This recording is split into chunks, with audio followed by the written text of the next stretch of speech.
বাবুর খুব ঠান্ডা লেগেছে। হ্যাঁ, ওর এটা অনেক কি? ঠান্ডা লেগে গেছে। আমি বললাম ওর অনেক ঠান্ডা তো ওর অনেকটাই ঠান্ডা লেগে গেছে। আমারও একটু লেগেছে, কারণ এই গাড়ির মধ্যে কাশি করে দেখালো।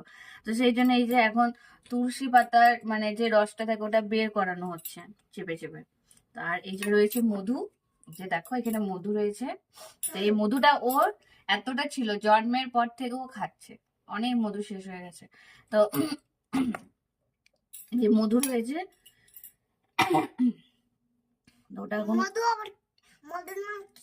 এইটাকে মধু বলে। মধুর নাম কি? না মধু। তো এই যে এইটাকে এখন এই যে আমার দেখো পুরো একদম রসটা বের করানো হয়ে গেছে। এটা এবারে মিক্স করবো।